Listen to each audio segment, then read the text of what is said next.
Can't find the 501st Battle Pack and you want some 501st Troopers? I got the solution for you.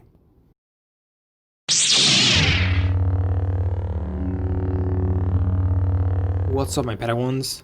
I'm back here with another how to make cheap clone troopers video. Haven't done one of these in a while. Today we're looking at a very popular one, the 501st clone trooper. So the reason why I'm doing this video, yes, I know that the 501st Battle Pack is a thing now. However, it is pretty much impossible to find one. They are sold out almost everywhere and finding one is really hard right now. So of course I know that some of you guys really want those 501st troopers, and today I'll be showing you how to make a cheap one, a custom cheap 501st clone troopers, how to get cheap parts for it, and all the necessary things to create one. Of course, keep in mind that the cheapest way you're gonna get a 501st trooper, of course, is by getting the 501st Battle Pack, if you do manage to find it. But if you don't manage to find it and you really need those 501st troopers, I'll show you how. And as always guys, be sure to subscribe and like the video in order to see more content from this channel. So let's get on to the video. Alright, so as per usual, I'm going to show you the custom minifigures that are available to purchase right now. So of course you can get one from Clone Army Customs. Of course that one does cost $27, so it's not a good deal honestly. I mean, it's a very nicely done detailed figure, but I mean, the battle pack costs $30 if you manage to find one, so it's not worth it obviously, but it's an option. Same goes for minifigs for you. They have a 501st Trooper for 25 bucks. Again, too expensive for what we want to achieve in this video. And of course you're probably thinking, why don't I just get the 501st Trooper from Bricklink? Where there's a couple of reasons why. First of all, yes, there are some cheap ones out there. You can find these 501st Troopers going around for $5 to $10 on the lower side, and then from $10 to almost $20 on the more expensive side. The thing is that most of the cheap 501st Troopers are coming from Europe and other parts of the world, not from the United States. So if you're from the US, definitely the shipping will be included on the cost of that 501st figure, and it will become much more expensive, especially if you are shipping internationally from other places in the world.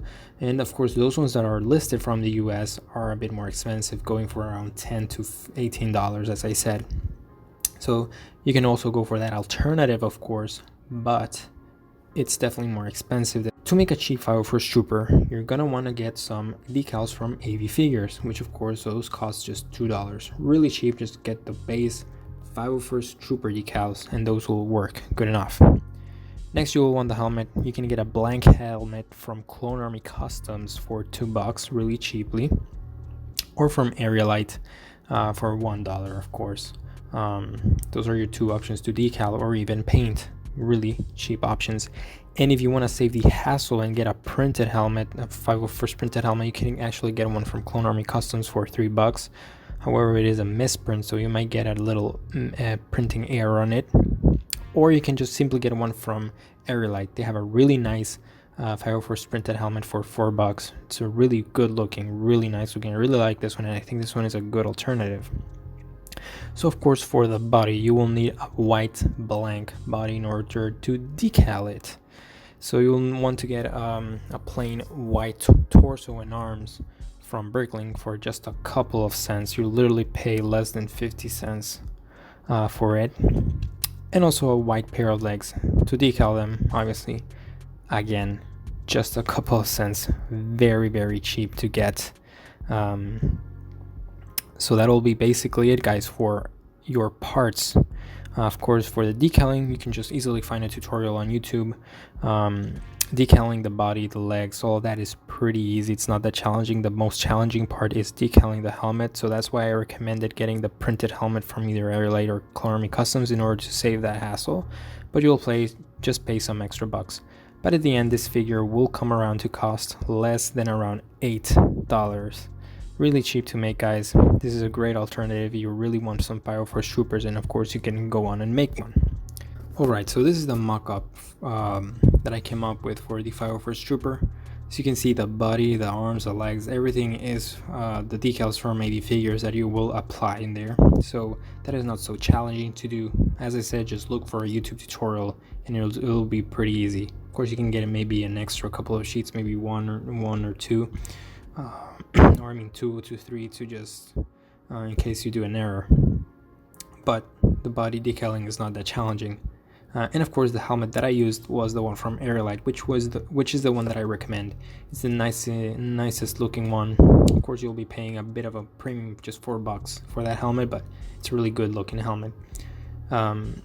So this is the figure. This is what your end result could end up looking like if you follow all the steps and parts that I recommended to you guys. This is what your final first custom Clone Trooper minifigure can end up looking as. So as always, guys, subscribe, like, comment below, and as I said, if you have really good luck finding the 501st Clone Battle Pack, that's great for you. You don't need to do this whole process. But if you don't manage to find one and you really want those 501st troopers, this is the way to go, honestly, guys. So yeah, guys, subscribe to watch more content. As always, see you later, guys.